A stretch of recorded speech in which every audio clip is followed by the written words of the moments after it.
우리가 그리스도인이죠. 그리스도인. 원어를 보시면 한번 띄워주실까요? 이게 이제 헬라어인데 앞에 맞아요? 앞에 단어가 크리스티아노스라는 단어인데 크리스티아노스 이 두 단어가 합성된 단어입니다. 앞에는 크리스토스라는 단어와 뒤에 있는 전미사 이에노스라는 단어가 합쳐진 단어입니다. 뒤에 이에노스라고 하는 이 말에는 어떤 인물이나 또 단체에 이렇게 소속되어 있다는 그러한 의미를 갖습니다. 예를 들어서 이 당시에는 가이사의 사람이다. 그러면은 카이사리아노스 이렇게 지칭을 했다는 거죠. 크리스티아노스 이 말 속에는 저 사람들은 우리와 상관없는 자기들만의 그리스도에게 속한 자들, 그리스도를 따르는 자들, 소속이 우리와 다른 사람들 이렇게 사람들이 불렀다는 거예요. 그러니까 이거는 기독교인들이 우리를 이렇게 불러달라고 한 게 아니고 세상 사람들이 저들의 행동, 말하는 거, 저들의 삶을 보니까 자기들하고 전혀 다른 거죠. 저 사람들은 철저하게 그리스도를 따르는 존재들이로구나. 그래서 크리스티아노스, 그리스도인이로구나. 이렇게 불렀다는 겁니다. 자, 그러면 이것이 오늘날 우리에게 주어지는 또 이 당시에 이 말씀 속에서 의미하는 그런 특징이 드러난 특징이 무엇인가를 한번 생각하면서 오늘 말씀의 은혜를 나누고자 합니다. 자, 첫 번째는 이 그리스도인이라고 하는 의미 속에는 어떤 의미가 있는가? 자, 한번 따라합시다. 믿고 돌아온 자들. 다시 한번 해보세요. 믿고 돌아온 자들이다. 자, 오늘 19절 말씀에 보면 이렇게 돼 있어요. 그때 스데반의 일로 일어난 환란으로 말미암아 흩어졌다. 우리 앞에 스데반이 이 복음을 전하고 설교 한 편 하고 돌에 맞아 죽어요. 그게 앞에 사도행전 7장에 나와 있습니다. 자, 우리 한번 7장으로 한번 가봅시다. 다시 한번. 오늘 우리가 이제 이 19절을 해석하기 위해서 그동안의 분위기가 어땠는지 우리가 이미 좀 아는 내용이지만은 7장의 분위기로 가보면 7장은 스데반의 설교입니다. 쭉 이렇게 해가지고 앞에 아브라함서부터 해서 하나님께서 이스라엘 백성들을 어떤 식으로 역사를 하셨는지 모세와 광야의 과정들을 쭉 나열을 하고 이제 마지막 부분에 보면은 56절에 보면 하나님의 영광을 보게 되죠.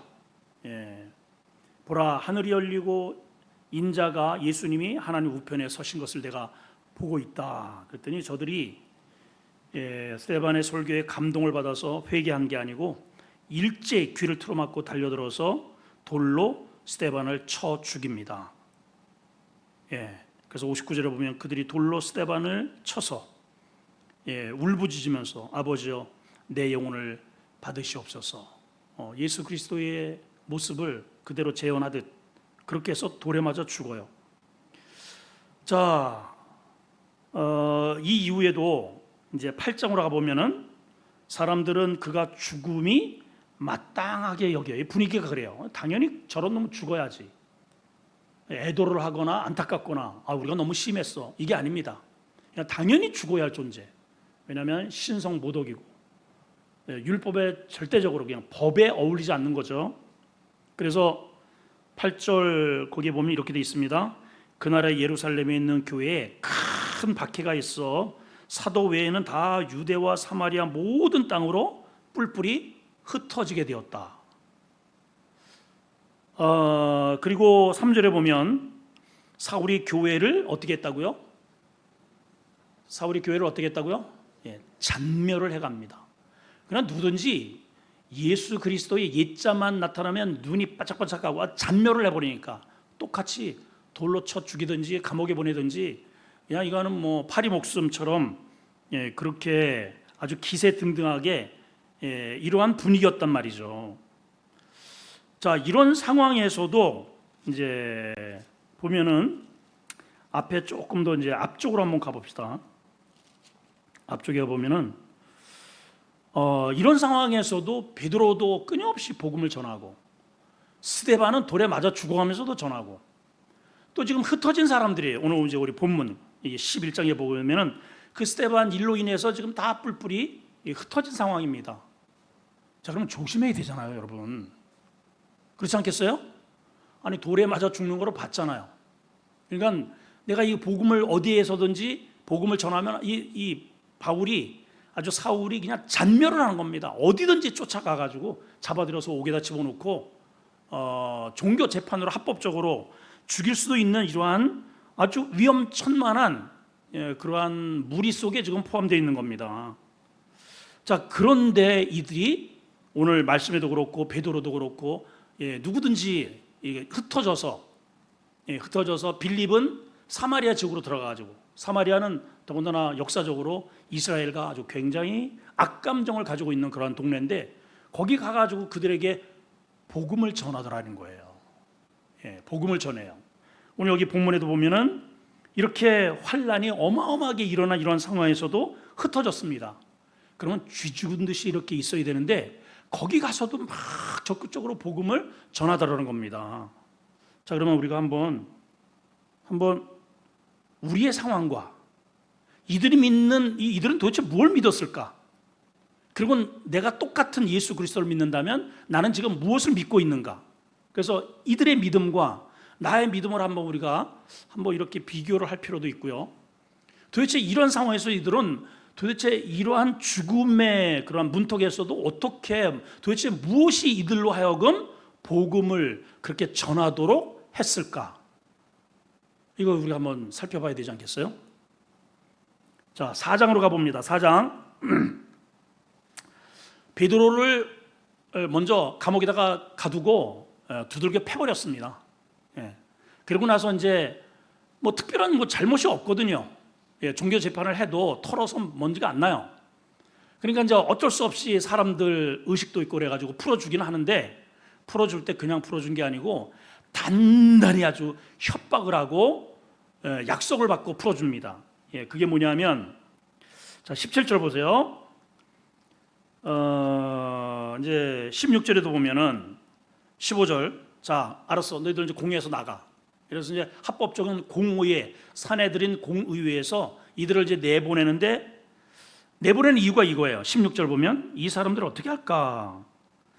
그들로 말미암아 유명한 표적 나타난 것이 예루살렘에 사는 모든 사람에게 알려졌으니 그 우리가 부인할 수 없지 않느냐. 이러한 내용을 여러분들이 이게 인식을 해야 됩니다. 왜 눌러도 계속해서 이들은 그런 핍박 속에서도 복음을 전할까? 근데 이들이 부인할 수 없는 뭔가 있다는 거예요. 부인할 수 없는 뭔가가 있어요. 자, 그래서 이제 풀어주긴 풀어주는데 이렇게 풀어줘요. 17절. 이것이 이 복음이죠. 민간에 퍼지지 못하게 그들을 단단히 위협을 합니다. 그리고 아무에게도 이거 말하지 말도록 하자.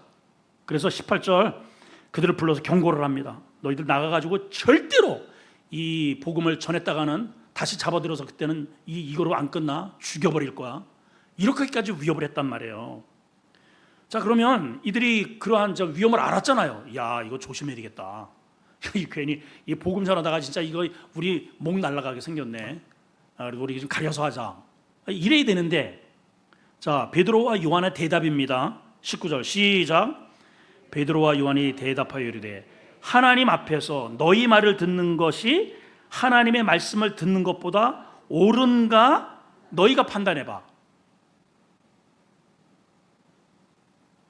자, 여러분들에게 이 믿음이 있나요? 지금 그냥 어마어마한 위협과 살기 등등한 이러한 분위기가 형성되어 있습니다. 그런데 눈 하나 깜짝하지 않고 내가 너희 말을 듣는 것과 하나님 말을 듣는 것 중에서 누구의 말을 우리가 들어야 되겠니? 그러면서 이렇게 이야기를 합니다. 20절 우리가 보고 들은 것을 말하지 않을 수 없다. 만약에 우리가 입을 닫는다면은 저 돌들이 외칠 거다. 이런 얘기를 하더라 말이죠, 여러분. 이 전부 다 그렇게 돼 있어요. 그리고 어떤 협박과 위협 앞에서도 굴하지 않아요. 지금 오늘 이제 본문으로 돌아옵니다. 자, 19절. 그때에 스데반의 일로, 여기 한 절 딱 스치고 지나가지만 스데반의 일이 어떤 일입니까? 복음 전하다가 돌에 맞아 죽었잖아요, 여러분. 이게 보통 사건입니까, 여러분? 얼마나 고통이 되겠어요. 이거는 인간이 아니라는 겁니다. 그런 취급을 받아서 이게 흩어진 겁니다. 그러면은 좀 조심하고, 하다못해 드러내놓고는 좀 하지 말아야 되는데, 아예 이들이 대놓고 베니게, 여기는 페니키아라고 해요. 페니키아, 베니게, 구브로, 키프로스 섬이죠. 바나바의 고향 섬입니다. 그리고 이제 오늘 이제 주인공으로 이제 나타난 안디옥, 최초의 교회죠. 안디옥까지 이르러서 이 당시에는 초기에는 유대인에게 복음을 전해요. 그러니까 유대인, 전부 다 유대인들이잖아요. 다 유대인들이 회심을 해서 예수님의 제자가 되어서 복음을 전하는데, 초기에는 유대인에게만 복음을 전했는데, 바로 이어서 뭐라고 설명을 하냐면은 구브로와 구레네 몇 사람이, 다시 말해 복음을 전해 들은 그 사람들이 이제는 이방인에게도, 안디옥에 있는 헬라인 이방인에게도 복음을 전하니까 어마어마한 사람들이 회심하고 돌아오더라. 자, 그렇게 해서 형성된 무리가 그리스도인이란, 그리스도인. 자, 내가 이 그리스도인이라는 무리는 어떤 특징이 있는가? 이렇게 보면 한 세 가지의 특징이 있습니다. 첫째는 고난 속에서도 고난을 두려워하지 않고 복음을 선택하는 자들. 자, 나는 어떤가 한번 보세요. 여러분 가정에 누군가 핍박을 해요. 싫어해, 교회 가는 거를. 자, 여러분들은 그런 사람을 눈치를 봐가면서 슬금슬금 시간이 있을 때 이렇게 합니까? 아니면은 아롱곳하지 않고 죽여라 하면서 하나님의 복음을 믿습니까? 어때요? 대답들을 안 하시네요. 왜 이 사람들이 이럴까요? 가치를 아는 거죠. 복음이 가져다 주는 내가 유익과 가치를 확실하게 알기 때문에 당하는 핍박 정도는 아무것도 아니라는 겁니다. 그렇죠? 두 번째는 차별을 넘어서 복음을 나눈 자들이에요. 차별을 넘어서, 방금 우리가 이런 글을 읽었어요. 처음에는 유대인에게만 복음을 전합니다. 왜냐하면 그동안에 너무 많은 역사 속에서 이방인들에 대한 편견이 있었어요. 저들은 하나님이 선택하지 않았고, 저들은 지옥의 불쏘세 있기로 하나님이 준비하신 존재들이고, 그러니까 인간이 아니라고 여긴 거죠. 저들은 짐승들. 근데 복음 안에서 가만히 깨달아 보니까 똑같은 하나님께서 만드신 피조물이고, 똑같은 자기들과 성정을 가진 인간이고, 저들에게도 하나님께서 복음을 전하기 위해서 우리에게 먼저 선택을 받은 것뿐이다라는 것을 알아서 그동안에 수천 년 동안 차곡차곡 쌓아진 자신들의 틀을 넘은 자들이란 말이죠. 근데 우리 교회 안에 이런 것들을 깨지 못하는 많은 우리 한국교회 특별히 이런 벽들이 있습니다. 우리 이제 목회자들 같은 경우에는 교단의 벽들이 있어요. 저도 이제 합동측이기 때문에 이런 어느 교단을 하게 되면 나도 모르게 그 배운 게 그거니까 이렇게 벽을 이렇게 딱 저도 모르게 이렇게 세울 때가 있단 말이죠. 특히 이제 우리는 일반적으로 신앙생활할 때 우리가 복음을 전하려면은 우리가 이미 내 안에 이렇게 정돈되어 있는 틀이 있습니다. 아유, 아무리 다 돼도 우리 남편은 안 돼. 우리 시어머니는 아유 세상 천지. 이게 지구가 무너져도 아유 우리 시어머니는 안 돼. 그래서 내가 이미 정해버려요. 근데 그것보다 더 깨질 수 없는 게 유대인과 헬라인의 벽이에요. 그 로마서에 보면은 사도 바울이 초기에 1장, 2장, 3장, 1일까지 계속 반복되는 말이 뭐냐면은 먼저 유대인에게요, 그리고 헬라인에게라. 똑같다는 거예요, 여러분. 먼저 유대인에게요, 이 유대인들이 이걸 거부하니까 그 다음에는 헬라인에게라, 이방인에게.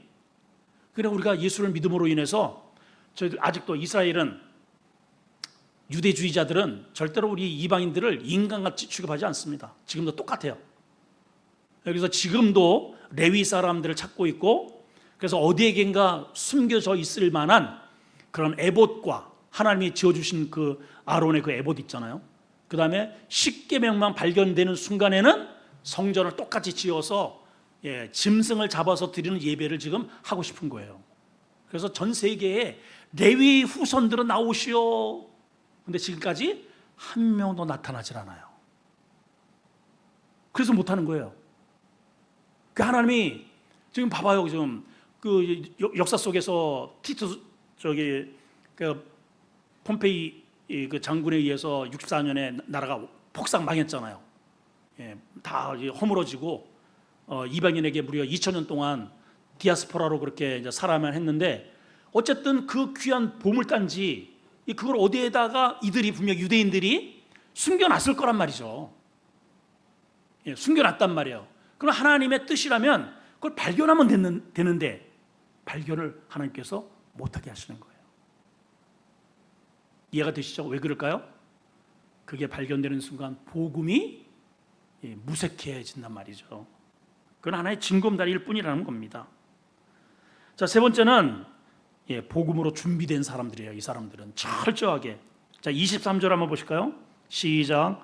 그가 이르러 하나님의 은혜를 보고 기뻐하여 모든 사람에게 굳건한 마음으로 주와 함께 머물러 있으라. 자, 여기 보면 아주 우리가 좀 살펴볼 내용이 있는데, 은혜를 보고 기뻐했다 그래요. 저들이 받는 은혜를 보고 기뻐했다. 그리고 굳건한 마음으로 누구와 함께 머물러 있으라고요? 주와 함께 머물러 있어라.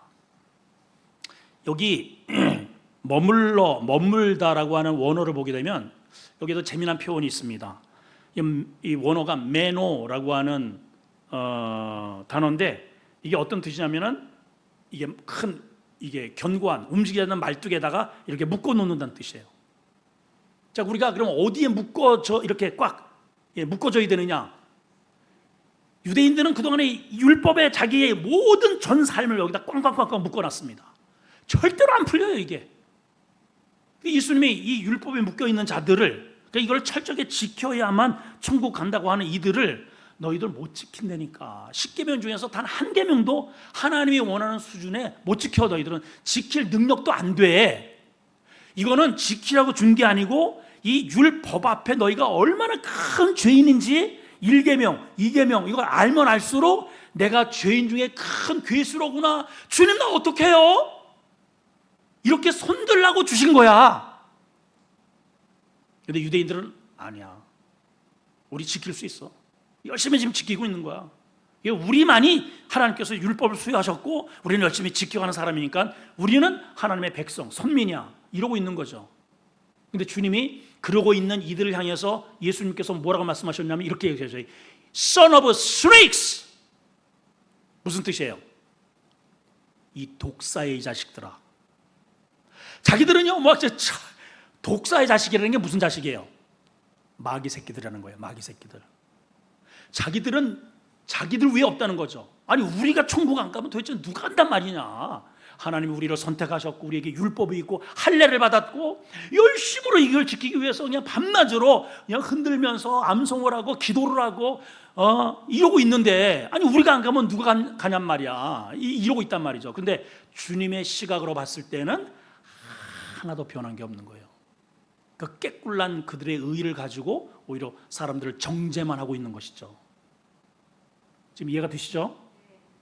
우리는 절대로 내 의로 절대로 10계명에 반토막이 뭡니까? 100분의 1도 하나님이 원하는 그 수준의 율법을 못 지켜요, 여러분.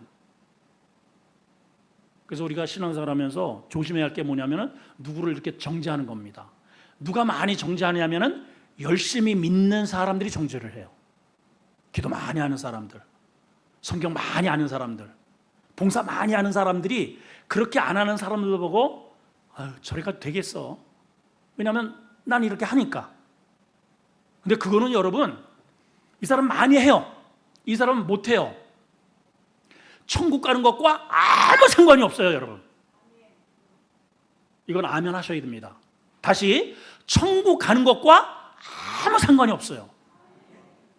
천국 가는 것은 내가 열심으로 주를 봉사하고 열심으로 11조 드리고 땀을 뻘뻘 흘리면서 어쨌든 하나님의 일을 했잖아요. 이 사람은 그것 때문에 천국 못 간다니까. 그것 때문에 그거 해가지고 천국 가는 사람은 지구상에 단 한 명도 없다 그러잖아요. 의인은 없나니 몇 명이 없다고요? 한 명이 없다잖아. 한 명. 그러면 이게 뭐냐? 그러면 이렇게 열심히 한 거는 뭐냐? 하나님께서 내 이 억만 죄를 위해서 대신 나를 위해서 희생하신 것에 대해서 내가 이렇게 살아야지라고 하는 상급의 무게라는 거죠. 천국 가서 다 보상받을 거예요, 여러분. 아멘이죠? 이 사람은 이제 그런 차이 있는 거예요. 그런 차이. 저 속칭 개털 모자 받고 여기는 의의 면류관, 생명의 면류관, 영광의 면류관.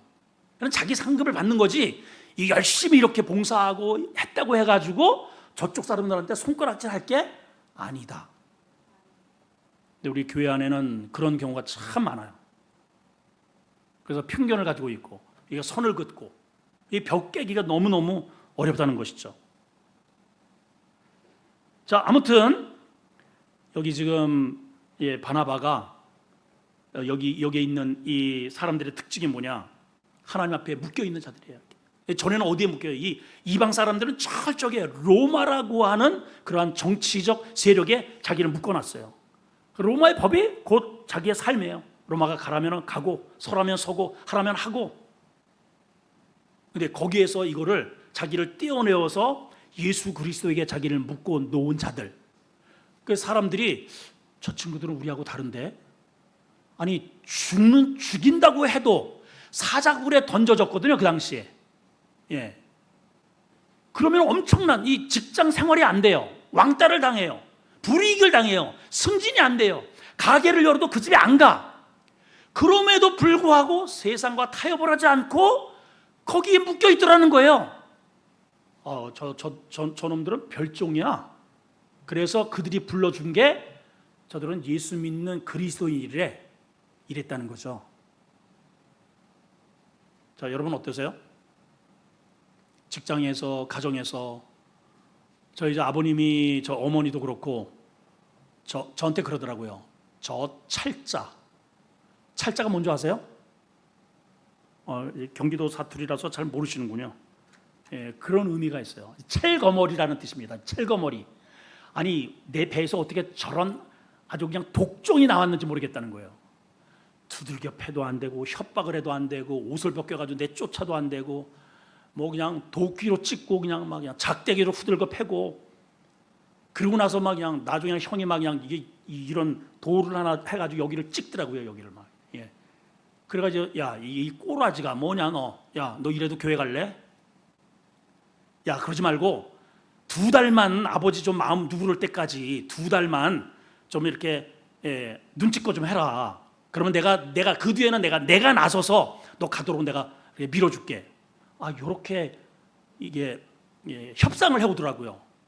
이제 속으로 그럴까 이렇게 싶다가, 아니 이렇게 잔뜩 두들겨 맞고 여기까지 왔는데 마저 죽지 뭐 그냥. 그래서 형한테 그랬어요. 싫어. 그랬더니 저를 그냥 홀딱 벗겨가지고 이 주머니에 있는 거 다 빼서, 나 왜 그런지 모르겠어요. 신발도 안 시키고 그래가지고 네 뭐 그냥 가래요 그냥. 가라. 그래서 강가에 혼자 앉아가지고 그냥 눈물 줄줄 흘리면서 그 골짜기에 앉아가지고 진짜 막막하더라고요. 이거 어떻게 해야 되는가. 그랬더니 뭔가 부시럭부시럭해서 올라왔더니 형이 쫓아왔더라고요.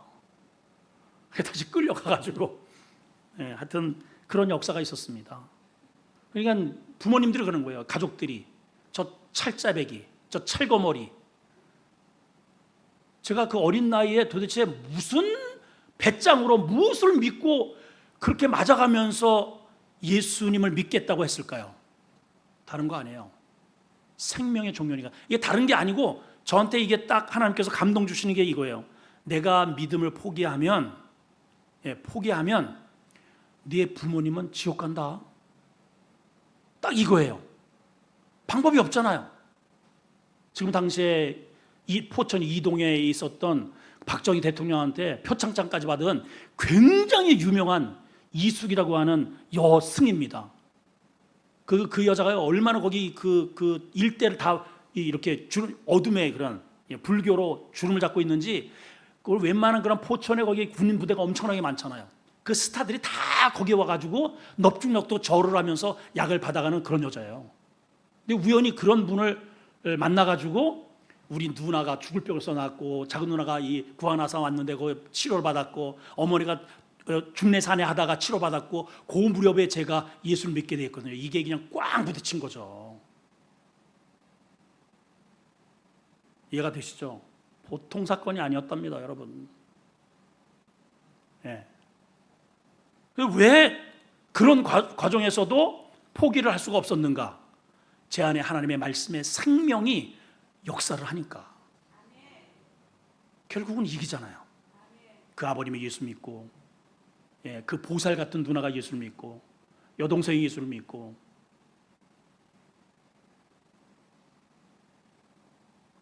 여러분, 믿음으로 승리하기를 축복합니다. 세 번째는 이들은 어떤 사람들인가? 교회를 세워가는 사람들 이더라는 거죠. 자, 25절에서 26절 한번 보겠습니다. 시작.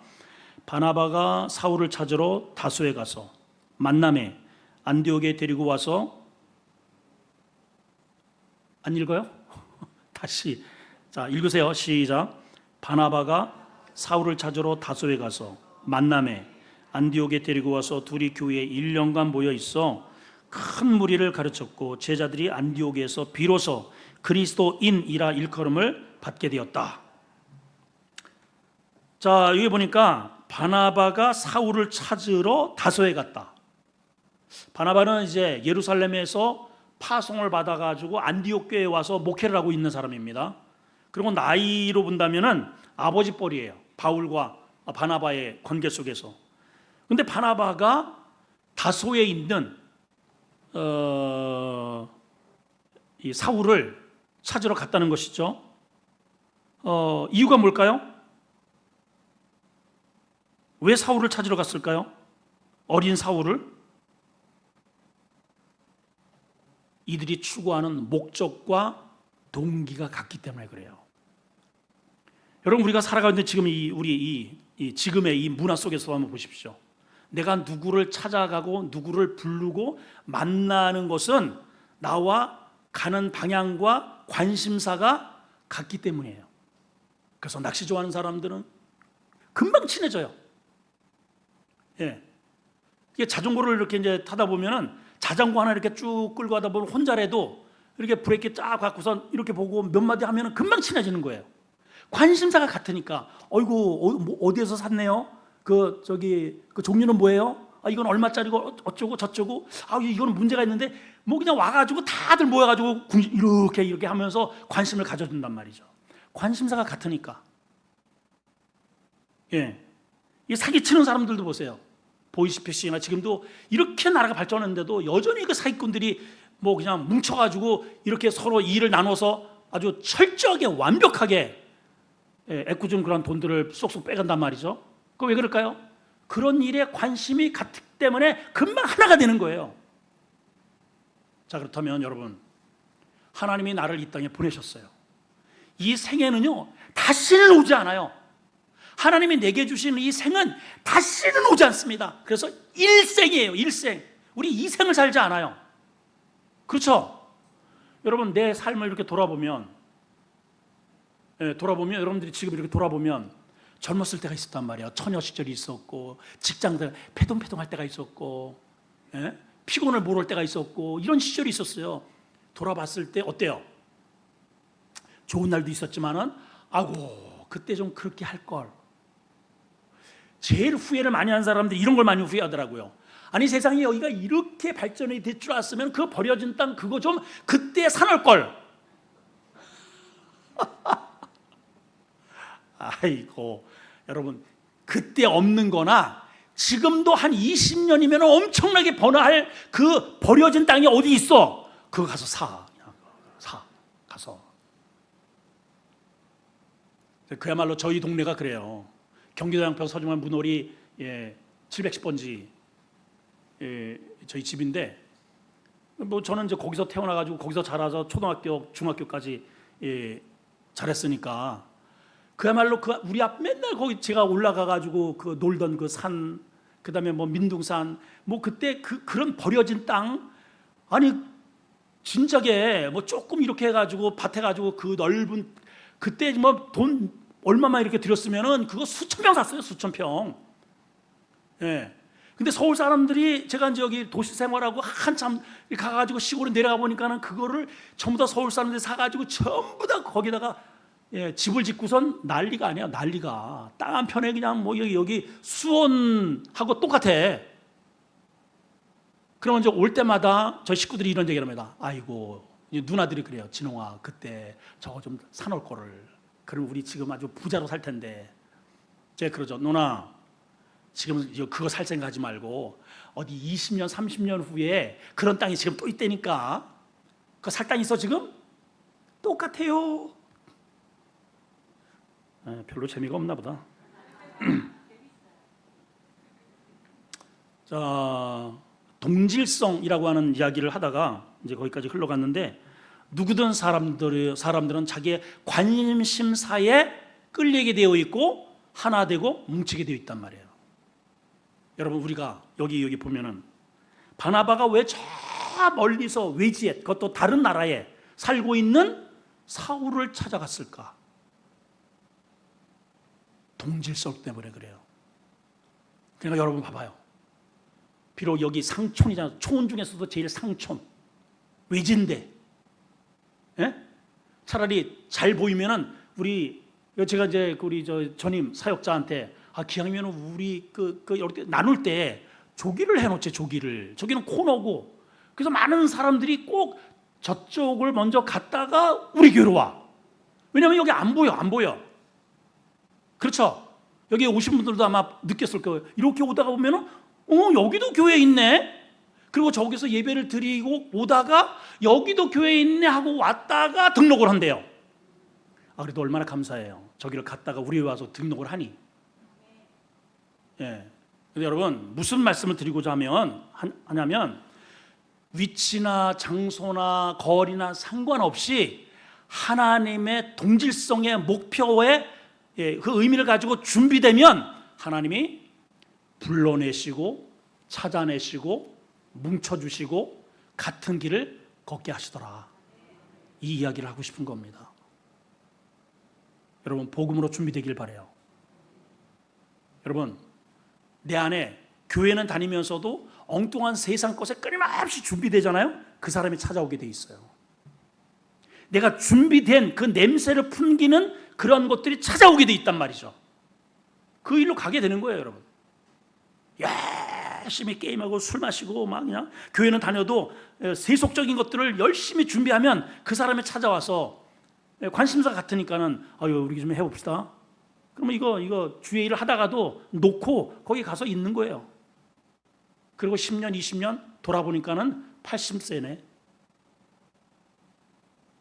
여러분, 부정하다 그랬죠? 내가 걷는 이 자국에, 이게 발자국에 쪽이 갈라져야 합니다.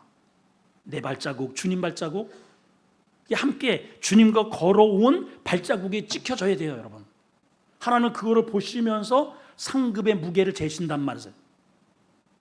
근데 내 임의대로 주님 빼놓고 내 임의대로 마이웨이를 걷는 사람은 부정하다는 거예요. 인정하지 않는다는 거잖아요. 그래서 아브람, 하나님의 부르심을 받기 전에 75년을 살았습니다. 적은 인생이 아니죠. 그리고 부자입니다. 그리고 개인 군사가 300명이 넘어요. 성공했죠, 여러분. 다 부러워하는 그런 위치에 있었습니다. 그런데 사람들은 부러워했을지 모르지만은 하나님은 75년 동안 그 서기관, 글을 쓰는 사람에게 75년 동안 아브라함에 대해서 자기는 열심으로 막 바쁘게 막 돈 벌고 양 키우고 낙타 태우고 막 그냥 이렇게 사는데, 하나님은 75년 동안 그 아브라함에 대해서 쓸 게 없는 거예요. 한 자도 쓸 게 없어요. 여러분 성경을 보세요. 아브라함에 대해서 75세 이전에 뭐 써놓은 게 있는지. 자기 나름대로는 굉장히 바쁘고 의미 있고 사람 만나고 뭐 양 키우고 어쩌고 저쩌고 했을지 모르지만은 하나님 보시기에는 쓸 게 없더라 이 말이에요. 언제부터 씁니까? 언제부터 하나님의 시기가 돌아가요?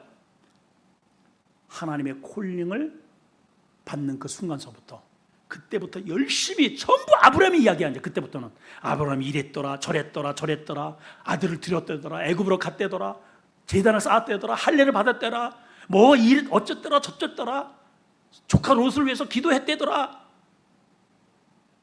여러분 내 인생의 역사 속의 히스토리에 하나님과 동행하는 흔적들이 남겨져야 됩니다. 써져야 됩니다 여러분. 아멘이죠. 이 사람들이 교회를 세워가는 자들로 묶여진 자들이라 하는 거예요 여러분. 그래서 인생은 만남이라고 했습니다. 만남. 우리 역사를 한번 보세요. 똑같은 역사 속에서도 세종대왕은 우리 장영실이라고 하는 사람을 만났죠. 비록 양반 출신은 아닙니다. 그럼에도 불구하고 그 사람이 얼마나 기술력이 뛰어나고 지혜롭습니까? 청나라에 들어가 가지고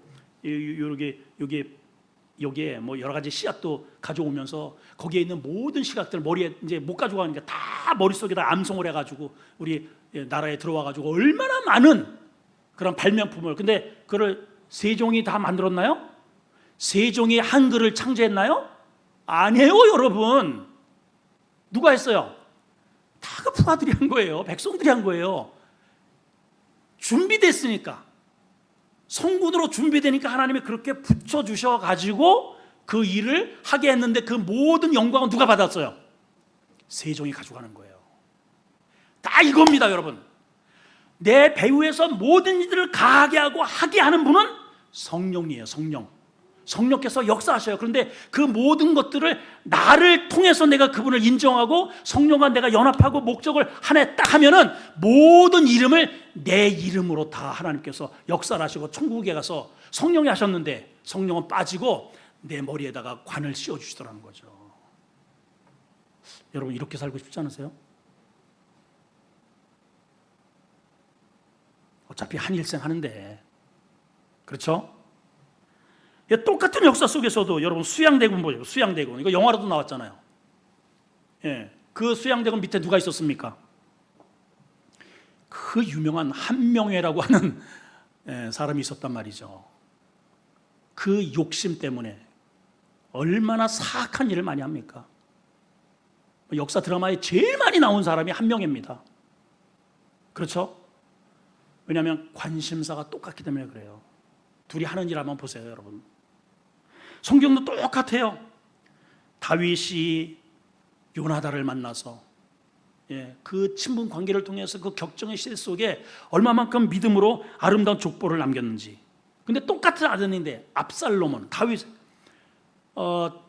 요나단은 사울의 아들이에요. 근데 압살롬은 다윗의 아들입니다. 그런데 그 마음 가운데 준비된 게 다르다 보니 아히도벨이라고 하는, 다윗은 요나단을 만나서 자기 아버지가 나를 맨날 죽이겠다고 쫓아다니는 적의 1순위잖아요. 그럼에도 불구하고 그 마음 가운데 하나님의 영이 역사하시고 목적이 같고 가는 같은 방향을 바라보니까 친구가 되어서 서로 돕는 관계로 이어졌는데, 압살롬 그렇게 훌륭한 아버지를 뒀음에도 불구하고 바라보는 게 늘 세속적이고 탐욕적이고 어둠을 바라보니까 그런 사람이 옆에서 모략군이 딱 등장해가지고, 그게 누구예요? 또 다윗의 친구 아히도벨이라는 사람이에요. 그래서 쏙싹쏙싹거려가지고 아버지의 등짝을 후려쳐가지고 모반을 해서 결국은 둘 다, 압살롬은 그 이름을 잘 줘야 돼, 압살당했어요. 그렇죠? 성경에 이런 얘기는 너무너무 많이 나옵니다. 자, 우리가 내 일생 살면서 예수님을 만났다는 거, 이처럼 내 일생일 때 이처럼 기적 같은 일이 없는 것이죠. 그러면 그 주님을 만난 내 인생이, 그 주님을 만남으로 인해서 이분은, 여러분 세상 가운데 이렇게 잘 보면은 누구를 그냥 만남에 있어서 이제 이렇게 전화를 받더라도 이렇게 친근하게 다가오는 사람들은 예를 들어 이제 이렇게 이제 이게 모르는 번호가 이렇게 떠요. 그래서 이거를 받을까 안 받을까 이렇게 고심하다가 혹시 또 이제 실수할까봐 조심스럽게 받습니다. 여보세요. 그러면 저쪽에서요 그냥 뭐 하여튼 10년 지기처럼 그냥 어머 아름다운 게 목사님이시죠? 거의 사기꾼이에요. 거의 뭐 보험들 내든지 뭘 하래든지 요번에 뭘 했는데 뭐 새로운 상품이 나왔다든지 뭐 어디에 무슨 뭐 기관인데 뭐 좀 도와달라는지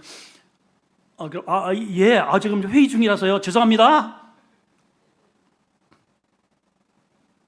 자 여러분 봐봐요. 제가 이 이야기를 왜 하느냐. 일반적으로 이렇게 갖춘 자는 예를 들어서 권력이 있어요. 물질적으로 여유가 있어요. 근데 이 사람은 자기와 함께 말이 통하고 이 기업에 자기의 일에 도움이 될 만한 사람을 만나기를 원해요. 그렇죠? 그렇죠? 그렇죠. 당연히 그렇죠. 근데 대부분의 많은 이제 이 밑에 없는 사람들, 권력이 없고 돈이 없는 사람은 이 사람을 만나기를 원하는 거예요. 왜 그럴까요? 그래야 뭔가 도움을 받거든요. 근데 이 사람이 만나줘요? 안 만나줘요, 여러분. 안 만나줍니다. 왜냐하면 우리 예전에 제가 한번 얘기했죠. 저 수원 제1교회의 목사님이 제 동기예요. 뭐 이제 나이는 한참 차이가 나지만은. 그리고 이제 제가 현재 동차 회장이고 그분은 이사장으로 우리 동계회에 이제 큰 교회를 감당하고 있으니까는 그런 일을 합니다. 그래서 얼마 전에 동계회에 어떤 이런저런 일이 있어가지고 제가 개인적으로 좀 이렇게 좀 부탁을 좀 했어요. 목사님 이래서 이번에 누군가 이렇게 해가지고 동기들 간에 이렇게 해서 조금 이 정도 좀 지원을 했으면 좋겠는데 어떻게 생각하세요? 목사님 죄송해요. 그런 이야기가 너무 많아요, 목사님. 그래요. 아유 미안합니다. 그냥 참고하시라고. 예, 참고하시라고. 그런 거죠. 제가 이해가 됩니다. 왜냐하면 사실은 뭐 우리 아내가 저한테 이제 지적하는 게요. 당신은 거절을 그렇게 못해요. 제가 이렇게 착하게 생겼잖아요. 비웃는 그 웃음은 뭐죠? 진짜예요, 여러분. 제가 착합니다. 예. 그래서 누가 저에게 뭔가를 이렇게 부탁을 할 때 제가 거절이 잘 안 돼요. 다 어떻게든 이제 해주려고 그러고. 그러니까 우리 선교사한테 제가 잘하죠. 예, 교회도 이렇게 하면 어떻게든지 도와주려고 그러고. 그런 성향이에요. 왜냐하면 그게 우리 아버님이 그런 것들을 어려서부터 제가 봐왔기 때문에. 어쨌든 그럼에도 불구하고 그거 다 받아줄 수가 없잖아요. 이게 부담이 된단 말이에요. 예, 우리 또 교회에 또 제 역량에 역량이 있으니까. 자, 그런데 한번 보세요. 우리 예수님은 나를 만나고 싶어 하셔요. 근데 이분은 어떤 분인가? 돈이 어마어마한 분이야. 일단은. 그렇죠? 어느 정도로 부자냐? 이 우주를 가지고 계셔요. 안 믿네.